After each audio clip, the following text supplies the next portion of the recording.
David Miller had always believed that love could conquer anything.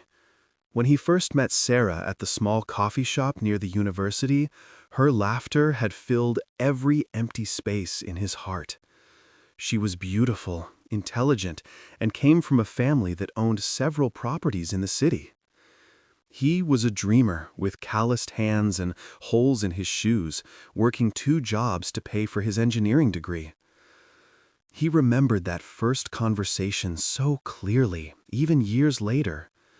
Sarah had been struggling with her calculus homework, and David had offered to help.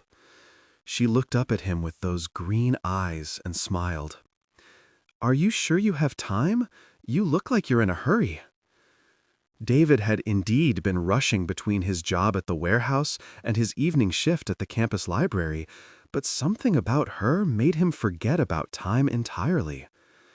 "I have a few minutes. Calculus was always my favorite subject." As he explained derivatives and integrals, Sarah watched him with genuine interest, not just in the mathematics, but in him. She asked about his studies, his dreams, his plans for the future. When he told her about wanting to design buildings that would stand for centuries, she didn't laugh or look skeptical like most people did. "That sounds amazing. I bet you'll build incredible things someday." Their courtship was a whirlwind of stolen moments between his shifts at the warehouse and her classes. Sarah seemed enchanted by his ambition, his stories of building bridges and skyscrapers. She would meet him after his late shifts, not caring that he smelled like sweat and concrete dust. They would walk through the campus, talking about everything and nothing, sharing dreams and fears.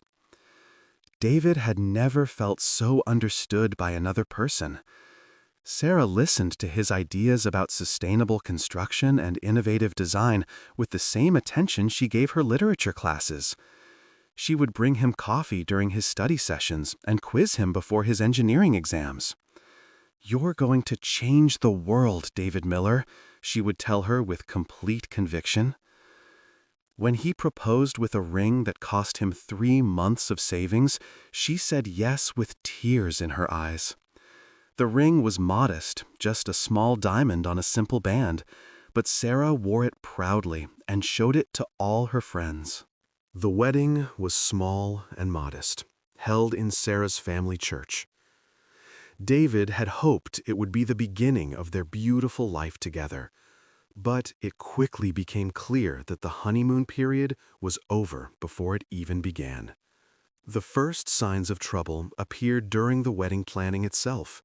Sarah's parents had initially seemed polite about David, if not enthusiastic, but as the wedding date approached, their true feelings became harder to hide.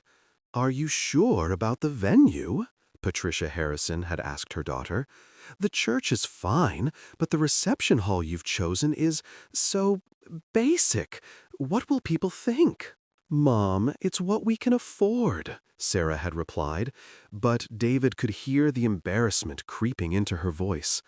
"Well, I suppose we could contribute something toward a nicer venue. We can't have people thinking we don't care about our daughter's wedding." David had wanted to refuse their offer, to insist that he could provide for his own wedding. But Sarah had looked at him with pleading eyes. "It would mean a lot to them, David, and to me. Please." So they had accepted the Harrisons' money for a slightly more elaborate reception, and David had swallowed his pride along with their generosity. Sarah's father, Robert Harrison, owned a chain of furniture stores and had expected his daughter to marry someone from their social circle, someone with connections, family money, and a guaranteed future. Instead, she had chosen David, a man who showed up to family dinners in his only clean shirt and drove a 15-year-old sedan that made embarrassing noises. The first family gathering David attended as Sarah's husband was at the Harrisons' sprawling suburban home. The house was everything David's childhood home wasn't: spacious, perfectly maintained, filled with expensive furniture and artwork. The dining room table was set with china that probably cost more than David's monthly rent. Sarah's mother, Patricia, had prepared an elaborate meal, and the conversation flowed around topics David knew nothing about: vacation homes in the Hamptons, exclusive country clubs, and stock portfolios. David tried to contribute to the conversation, but every attempt seemed to highlight his outsider status. "So, David," Robert said during the main course, "Sarah tells me you're still finishing your degree. What are your plans after graduation?" David withdrew the last of his savings and bought a one-way bus ticket to Chicago. He had heard about opportunities in construction there, big projects that needed skilled engineers, and weren't afraid to take chances on people with more ambition than connections. He left town without telling Sarah or her family where he was going. If they thought he was nothing, then he would disappear like nothing and see what he could build from scratch. Chicago was brutal at first, but it quickly became the crucible that forged David's transformation. He arrived with less than $500 and no place to stay. The bus station was crowded with people who looked as desperate as he felt, and the city seemed enormous and indifferent to individual struggles. He rented a room in a boarding house that smelled like cigarettes and desperation. His room was barely large enough for a single bed and a small dresser, with a shared bathroom down the hall. The walls were thin, and he could hear his neighbors' conversations, arguments, and late-night phone calls. It was a harsh introduction to urban survival, but David was determined to make it work. The first few weeks were the hardest of his life. He walked from construction site to construction site, applying for any job that would take him. Most companies wanted experience he didn't have or connections he couldn't provide. Personnel managers would look at his college transcript with mild interest, then focus on his lack of practical construction experience. "You have book learning," one supervisor told him, "but this is hands-on work. Can you operate a crane? Have you ever managed a crew? Do you know union protocols?" The answer to all these questions was no, and David began to understand that his engineering degree was just a piece of paper without real-world application. He had studied theoretical load calculations and structural design, but he had never actually built anything larger than a small deck. Finally, a small company called Rodriguez Construction gave him a chance. The owner, Carlos Rodriguez, was a first-generation immigrant who had built his business from nothing. His office was a modest trailer on a construction site, filled with blueprints, coffee cups, and the organized chaos of a working business. Carlos looked at David's college transcripts and listened to his willingness to work for barely above minimum wage. There was something in the young man's eyes that reminded Carlos of his own desperate early days. "I don't care where you come from or who your family is," Carlos told him on his first day. "I care about whether you can work hard and learn fast. Everything else is just noise." "I'll work as hard as anyone you've ever hired," David promised. "We'll see. Construction is different from classroom learning. You're going to get your hands dirty, your back sore, and your pride bruised. If you can handle that, we'll get along fine." David's first assignment was basic labor: carrying materials, cleaning up debris, and assisting experienced workers. It was humbling work for someone with an engineering degree, but David approached it with the same intensity he had brought to his studies. He threw himself into the job with an intensity that surprised even him. He worked 12-hour days in all weather conditions, from blazing summer heat to freezing winter mornings. When other workers complained about difficult conditions, David saw opportunities to prove his commitment. He took night classes in project management and spent his evenings studying construction codes, safety regulations, and industry best practices. While other workers went home to watch television, David stayed late reviewing blueprints and learning about cost estimation, scheduling, and client relations. The experienced workers initially viewed David with skepticism. College graduates who tried construction work usually quit within a few weeks when they discovered how physically demanding and technically complex the work could be. But David's persistence began to win them over. "The college boys got more grit than I expected," said Tommy Martinez, a veteran carpenter who became David's informal mentor. "Most of them quit when they break their first nail." Tommy taught David practical skills that weren't covered in textbooks: how to read a job site's dynamics, how to motivate tired workers on difficult days, how to solve problems with limited resources and tight deadlines. These lessons were invaluable, turning David's theoretical knowledge into practical competence. Carlos noticed his dedication and began giving him more responsibility. Within 6 months, David was coordinating deliveries and managing inventory. Within a year, he was supervising small crews and learning to deal with subcontractors, suppliers, and demanding clients. "You're learning faster than anyone I've ever trained," Carlos told him during his first performance review. "You've got the technical knowledge and the work ethic, but more importantly, you understand that construction is about solving problems under pressure." David saved every penny he could, living on ramen noodles and determination. His room in the boarding house remained Spartanly furnished: a bed, a small desk where he studied, and a dresser containing his few work clothes. He allowed himself no luxuries, no entertainment, no social life that cost money. Every dollar was either invested in his education or saved toward his larger goals. The sacrifice was difficult, especially during holidays when he couldn't afford to visit home and had to work while others celebrated with their families. There were nights when loneliness threatened to overwhelm his determination, when he questioned whether the pain of transformation was worth the uncertain promise of future success.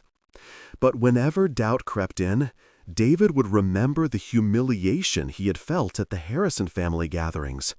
He would picture Sarah's disappointed face and hear her family's dismissive laughter. The memory of that pain became fuel for his determination, a reminder that returning to his old life was not an option. 2 years into his time in Chicago, David got his first real break. Rodriguez Construction won a contract to build a small office complex, and Carlos decided to put David in charge of the entire project. It was a massive responsibility for someone so young and relatively inexperienced. "Are you sure you want to trust me with something this big?" David asked when Carlos offered him the project management role. "I've been watching you for 2 years," Carlos replied. "You work harder than anyone else, you learn from mistakes, and you care about quality. Those are the things that matter in this business." "What if I mess it up? This is a lot of money at stake." "Then you'll learn from that too. But I don't think you'll mess it up. You're ready for this, David. The question is whether you believe it yourself." David learned about offshore accounts, tax shelters, and investment vehicles that the wealthy use to protect and grow their assets. He discovered that once you reached a certain level of wealth, entirely different rules applied. Banks competed for his business, offering services and interest rates that weren't available to ordinary customers. He invested in a tech startup that developed construction management software, seeing an opportunity to combine his industry knowledge with emerging technology. The company's valuation tripled within 2 years, adding millions to David's portfolio. He purchased commercial real estate in Dallas, Atlanta, and Phoenix, building a diverse portfolio that generated passive income across multiple markets. David also learned about power in ways he had never understood before. When you had enough money, people listened to your opinions, even when you weren't an expert. Politicians returned your phone calls within hours instead of days. Charities courted your donations with elaborate galas and personalized presentations. Beautiful women who would never have noticed him when he was poor suddenly found him fascinating. At industry conferences, David found himself seated at head tables with other successful developers and investors. People sought his advice on projects and investments, treating him as an authority figure whose opinions carried weight. It was a surreal experience for someone who remembered being dismissed and ignored just a few years earlier. The transformation in how others treated him was sometimes overwhelming. Restaurant managers would personally ensure his table was perfect. Car dealerships would deliver vehicles to his office for private showings. Travel agencies would upgrade his accommodations without being asked, hoping to earn his continued business. It was an intoxicating and sometimes lonely existence. David had casual relationships with women who were attracted to his success, but he found it difficult to trust their motives. There was Rebecca, a marketing executive who loved expensive dinners and luxury vacations, but seemed less interested in David himself. There was Amanda, an interior designer who was fascinated by his penthouse, but grew bored when he talked about work or his background. He remembered too clearly how quickly Sarah had turned away from him when money became tight. The lesson had been burned into his consciousness. When people love your circumstances more than they love you, that love will disappear when circumstances change. He built walls around his heart that were as strong as the buildings he constructed. But the isolation of success was something David hadn't anticipated. He had imagined that wealth would solve his problems, but instead it created new ones. How do you know if someone likes you for yourself when everything about your life screams money and success? How do you maintain genuine relationships when people treat you differently because of your bank account? There were nights when David would stand on his penthouse balcony, looking out at the glittering lights of Chicago, and feel completely alone despite being surrounded by millions of people. Success had given him everything he thought he wanted, but it had also separated him from the simple human connections he had taken for granted in his youth. 7 years after his exile from his hometown, David received news that changed everything. His friend Mike called to tell him that Sarah had divorced her second husband, a lawyer who had turned out to be controlling and unfaithful. She was struggling financially and working as a receptionist at a medical office. Her parents had lost much of their wealth when Robert's furniture business failed during the recession. "She asks about you sometimes," Mike told him. "I think she regrets how things ended between you two." David listened to this information with complex emotions. Part of him felt vindicated that the family who had dismissed him had fallen on hard times. Part of him felt genuine sadness that Sarah was struggling. But mostly, he felt a strange sense of closure, as if a chapter of his life that had never properly ended was finally reaching its conclusion. A few weeks later, Mike called again with more news. Sarah's younger sister was getting married, and the Harrison family was planning a large celebration despite their reduced circumstances. It would be the kind of gathering where all their old friends and extended family would attend, the same people who had witnessed David's humiliation years earlier. "You should come back," Mike suggested, "not to cause trouble, but to show them who you've become. You've earned the right to hold your head high." David considered the suggestion for days. He could easily ignore his past and continue building his future. He had no obligation to prove anything to people who had treated him poorly. But something deep inside him felt unfinished, as if he had been running a race and had never crossed the finish line. He made arrangements to fly back to his hometown for the wedding weekend. David didn't announce his return or tell anyone he was coming except Mike. He wanted his presence to be a surprise, a revelation that would speak louder than any words he could offer. The flight back to his hometown felt surreal. As the plane descended, David looked down at the familiar landscape he had left 7 years earlier. The city looked smaller from the air than he remembered, less significant. Buildings that had once seemed impressive now looked modest compared to the Chicago skyline he had grown accustomed to.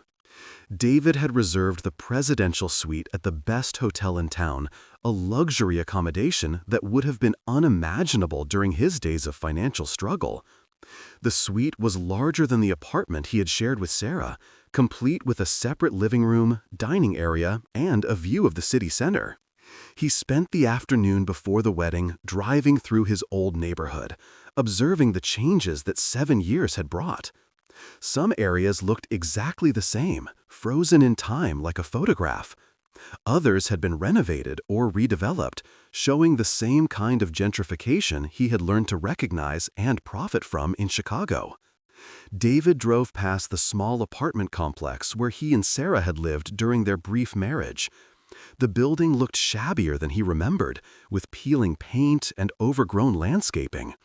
A young couple was unloading groceries from an old sedan, and David felt a strange kinship with them. They reminded him of who he had been, young, hopeful, struggling to make ends meet, but believing that love and hard work would be enough. He also drove past the Harrison family's former home, the sprawling suburban house where he had endured so many uncomfortable dinners. The property had been sold, Micah told him, and the new owners had made significant changes. The carefully manicured lawn was gone, replaced by a more natural landscape.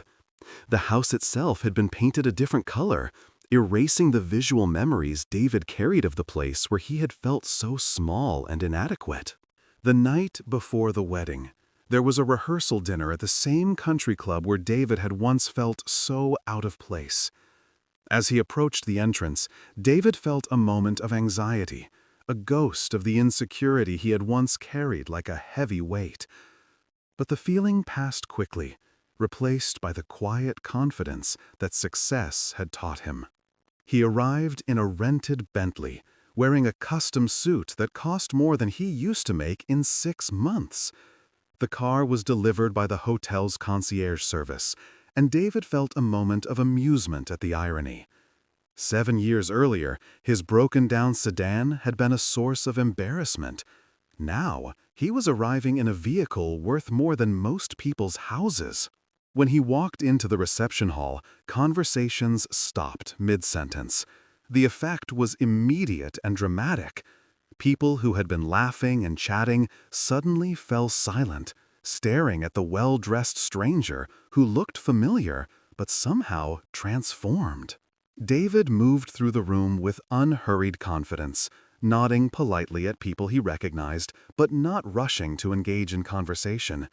He wanted them to have time to process his presence, to understand that this was really the same man they remembered, but changed in ways they were still trying to comprehend.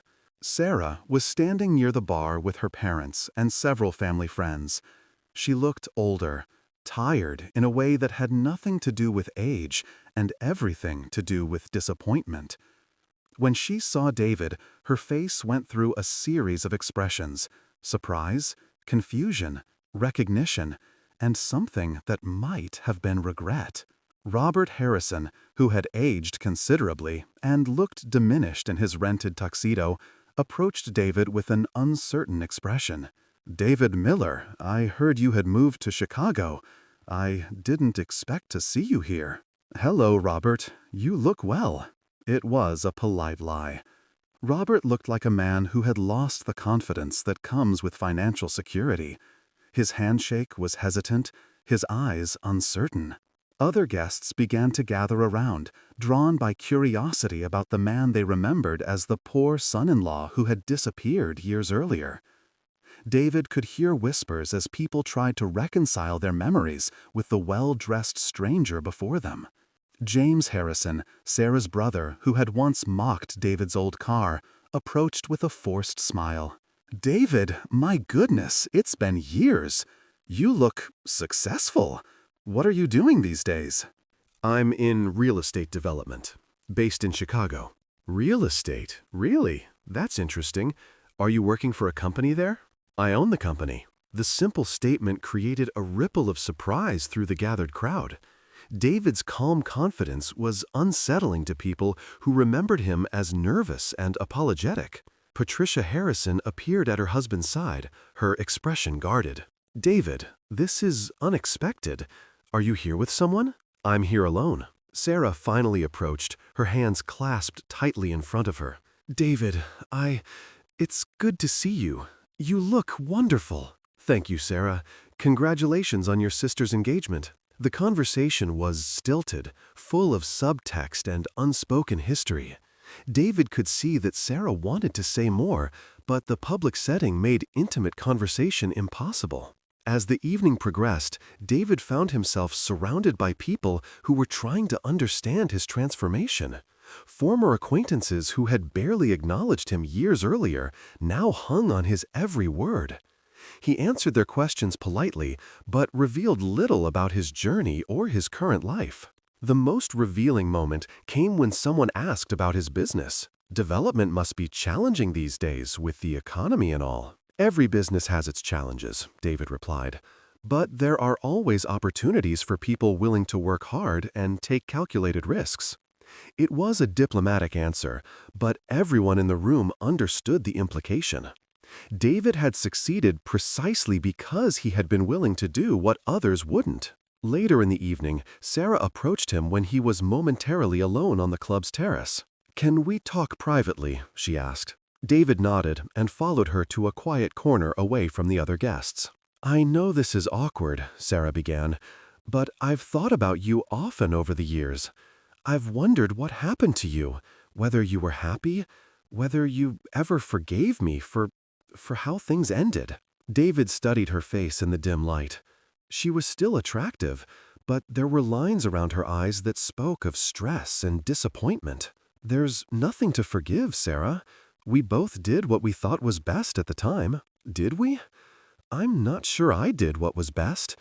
I think I did what was easy, what everyone expected me to do, and it didn't work out the way I hoped. I heard about your divorce. I'm sorry that didn't work out." Sarah laughed bitterly. "Another mistake. I married someone my parents approved of, someone with the right background and connections. He turned out to be a liar and a cheat. I've made a lot of bad decisions, David. We all make mistakes. Some mistakes cost more than others. I let fear make my decisions for me. Fear of what people would think, fear of struggling financially, fear of taking risks. And I lost the one person who really loved me." David felt a pang of old emotion, but it was distant now, like an echo of something that had once been powerful. "You didn't lose me, Sarah. You made a choice. And I made a choice too. I chose to build something with my life instead of dwelling on what I couldn't control. And look what you built. Mike told me about your success. I'm proud of you, even though I have no right to be. Everyone has the right to be proud of people they care about." Sarah's eyes filled with tears. "Do you ever think about what might have been different if I had been stronger, more supportive?" David considered the question honestly. "Sometimes, but I've learned that dwelling on alternate histories is pointless. The only thing that matters is what you do with the life you actually have." "Are you happy, David? Really happy?" It was a profound question, and David took his time answering it. "I'm satisfied. I've accomplished things I'm proud of. I've proven to myself that I can overcome obstacles and build something meaningful. Whether that's the same as happiness, I'm not sure, but it's enough." Sarah nodded, accepting his honesty. "I suppose that's more than most people can say." They stood in comfortable silence for a few moments. Two people who had shared love and pain and had emerged as different versions of themselves. "I should go back inside," Sarah finally said. "Thank you for talking with me, and thank you for not being cruel. You would have had every right to be. Cruelty would have diminished us both."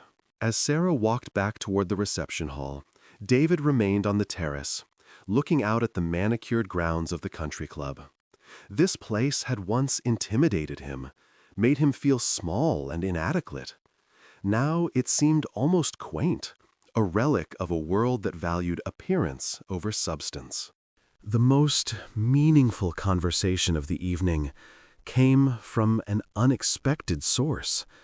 Robert Harrison approached David during the cocktail hour, looking older and more humble than David remembered. The man who had once dismissed him so casually now seemed uncertain, almost nervous. "David, I'm glad you came back. I've been hoping for an opportunity to speak with you." "Hello, Robert. How have you been?" "Honestly, I've been better. The business failed, as you probably heard. I made some poor decisions, expanded too quickly, took on too much debt, lost almost everything." David could see the pain in Robert's eyes, the humiliation of a man who had once felt secure in his success and now understood how quickly circumstances could change. "I'm sorry to hear that. I know how much the business meant to you." "Thank you for saying that. Most people haven't been so kind." Robert paused, gathering his thoughts.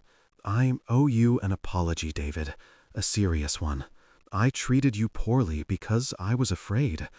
I was afraid that my daughter would struggle financially, that she would have a hard life. I thought money was the most important thing a husband could provide." David appreciated Robert's honesty, even though it came years too late to change anything. Money is important. Financial security matters. But it's not everything. And I was wrong to judge your potential based on your circumstances at the time. You were young and building towards something. I should have seen that. I should have supported you instead of undermining you. The admission was clearly difficult for Robert, and David could see that it was sincere. Success had taught David that taking responsibility for mistakes required a kind of courage that not everyone possessed. "We all do our best with the information we have at the time," David replied diplomatically. "You're very gracious, more gracious than I deserve. I hope you know that Sarah regrets how things ended between you. She's had a difficult few years, but I think she's finally learning to make decisions based on what she wants, rather than what other people expect." David nodded. He had seen evidence of Sarah's growth during their brief conversations, and he genuinely hoped she would find happiness with someone who appreciated her for who she was. Later in the evening, as the reception began to wind down, David found himself in conversation with several of Sarah's cousins and old family friends. These were people who had witnessed his humiliation years earlier, and their changed attitude toward him was both gratifying and somewhat amusing. "I always knew you had potential," said one cousin who had barely acknowledged David's existence during his marriage to Sarah. "You were always so focused and determined," added a family friend who had once openly questioned whether David would ever amount to anything. David listened to these revisionist accounts of his past with amusement rather than anger. People's memories had a way of adjusting to present realities, and he understood that these individuals weren't being deliberately dishonest so much as protecting their own sense of judgment and character. As he prepared to leave the reception, David was approached by Jennifer, the bride, who looked radiant in her elaborate wedding gown. "David, thank you so much for coming. It means a lot to our family that you're here." "Congratulations on your marriage, Jennifer. I hope you and your husband have a wonderful life together. I want you to know that I've always admired how you handled everything that happened, the way you left town with dignity and built something amazing for yourself. You're an inspiration." David was touched by Jennifer's words, particularly because she had been quite young during his marriage to Sarah and had observed the family dynamics with less bias than the adults. "Thank you for saying that. The most important thing I learned is that other people's opinions can't define your worth unless you let them." As the reception continued, David found himself reflecting on the strange circularity of life. The people who had once made him feel inadequate were now treating him with deference. The woman who had broken his heart was now struggling with regrets. The family who had dismissed his potential was now diminished while he had grown strong. But instead of feeling vindicated or superior, David mostly felt a sense of completion. The wounds that had driven him to succeed had finally healed. The anger that had fueled his ambition had transformed into something calmer and more sustainable. He realized that his return wasn't really about showing them what they had missed, but about proving to himself that he had truly moved beyond their power to hurt him. Mike appeared at his side during a quiet moment, grinning with obvious pleasure at the impact David's presence was having on the gathering. "I have to admit, this is better than I expected," Mike said quietly. "You should see the looks on some of these people's faces. They can't figure out how the guy they used to dismiss became so successful." "Success isn't always about proving people wrong," David replied. "Sometimes it's just about proving something to yourself. Still, you have to enjoy this a little bit. Remember how they used to treat you? Remember the comments about your car, your clothes, your prospects." David did remember, but the memories no longer carried the sting they once had. Time and success had transformed those painful experiences into something more like scars, permanent reminders of difficult times, but no longer sources of active pain. Late in the evening, as the reception was winding down, David made his farewells. He shook hands with old acquaintances, thanked his hosts, and prepared to return to his hotel. Several people had asked for his business card, suddenly interested in exploring opportunities with his development company. Sarah approached him one final time as he was leaving, her hands clasped tightly in front of her. "Will I see you again?" she asked, her voice barely above a whisper. "I don't know. I don't come back here very often anymore.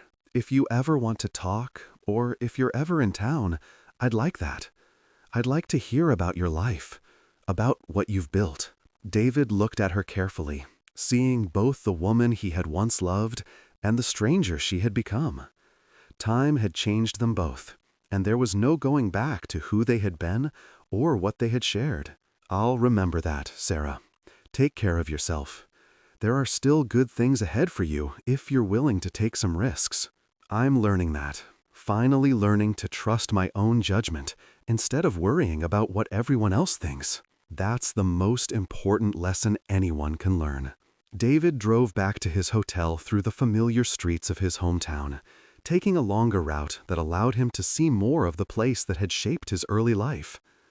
Everything looked smaller than he remembered, less significant. The places that had once seemed so important now felt like scenes from someone else's life. He thought about the young man who had left this place 7 years earlier, broken and humiliated, convinced that he was a failure. That person seemed like a stranger now, someone David could barely recognize as himself. The transformation had been so complete that it was difficult to remember what it felt like to doubt his own worth, to accept other people's limitations as his own reality. The hotel suite felt spacious and quiet after the crowded reception. David stood at the window, looking out at the city lights and thinking about the journey that had brought him to this moment. Tomorrow, there would be the wedding ceremony, another opportunity to demonstrate how completely his life had changed. But tonight, he felt a sense of peace that had been missing for years. The next morning, David woke early and went for a run through the downtown area. The exercise helped him process the emotions that had been stirred up by returning to his past. As he ran past familiar landmarks, he felt like he was literally running through his own history, visiting the scenes where his character had been forged. He ran past the university where he had met Sarah, past the warehouse where he had worked his second job, past the church where they had been married with such hope and optimism. Each location held memories that were both painful and precious, reminders of a time when his life had seemed full of possibilities he couldn't yet imagine achieving. The wedding ceremony itself was held at the same church where David and Sarah had been married years earlier. As David sat in the back of the church, watching Jennifer exchange vows with her wealthy fiancé, he reflected on the promises he and Sarah had made in the same space. They had meant those vows sincerely, but they had been too young and inexperienced to understand the challenges that would test their commitment. During the ceremony, David found himself thinking about the nature of love and partnership. His relationship with Sarah had been passionate but fragile, built on romantic idealism rather than shared values and mutual respect. They had loved each other, but they hadn't been equipped to handle the pressures that life would inevitably bring. The wedding reception was a more elaborate affair than the rehearsal dinner, held at the city's most prestigious venue. David was seated at a table with other successful professionals, people who treated him as an equal rather than an outsider. The contrast with his memories of previous social events was striking and satisfying. During dinner, David was approached by several local business leaders who were interested in discussing potential partnerships. Word had spread about his success in Chicago, and suddenly everyone wanted to explore opportunities for collaboration. It was ironic that the same community that had once dismissed him was now eager to benefit from his expertise and resources. Over the following months, David found that something had shifted in his perspective. The chip on his shoulder that had driven him to succeed had finally disappeared. He no longer felt the need to prove anything to anyone, including himself. Success was no longer about showing others what they had missed, but about building something meaningful and sustainable. He began to take more calculated risks, to pursue projects that interested him rather than just those that generated the highest profits. He started a foundation that provided scholarships for young people from disadvantaged backgrounds who wanted to study engineering and business. He found satisfaction in mentoring others who reminded him of his younger self. David also began to open himself up to the possibility of genuine relationships. He met Emma, an architect who worked on several of his projects. She was intelligent, independent, and had built her own successful career.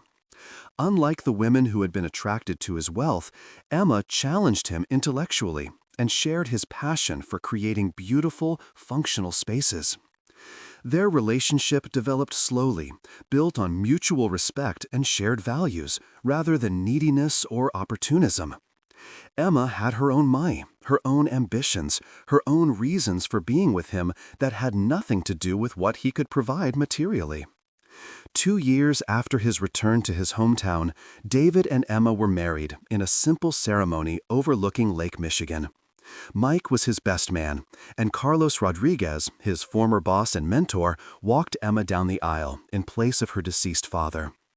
It was a celebration of love, partnership, and the family they had chosen rather than the one they had been born into. The story of David's transformation became something of a legend in his hometown, told and retold at social gatherings and family dinners. Some people claimed they had always known he would succeed. Others used it as a cautionary tale about judging people too quickly. Sarah, who eventually found happiness with a kind teacher who loved her for who she was rather than what she could provide, would sometimes share the story as an example of the importance of believing in the people you love. But for David, the story was much simpler. It was about the power of refusing to accept other people's limitations as your own reality. It was about the importance of defining success for yourself rather than letting others define failure for you. It was about understanding that dignity cannot be given or taken away by external circumstances, but must be claimed and maintained through your own choices and actions. Years later, when young entrepreneurs sought his advice, David would tell them that success was not about revenge or proving others wrong. Success was about proving something to yourself, about becoming the person you were meant to be, regardless of where you started or what obstacles you faced. The humiliation he had experienced in his youth had indeed been transformed into fuel for achievement, but the real victory was not in the wealth he had accumulated or the respect he had earned. The real victory was in becoming someone he could respect, someone who could face any challenge with confidence and treat any person with dignity. David Miller had returned to his hometown as a millionaire and a powerful man, but more importantly, he had returned as someone who understood that true strength comes not from avoiding humiliation, but from refusing to let humiliation define your destiny.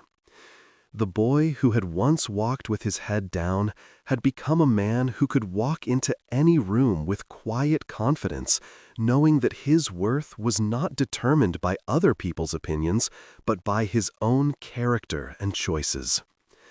In the end, that was the most shocking transformation of all.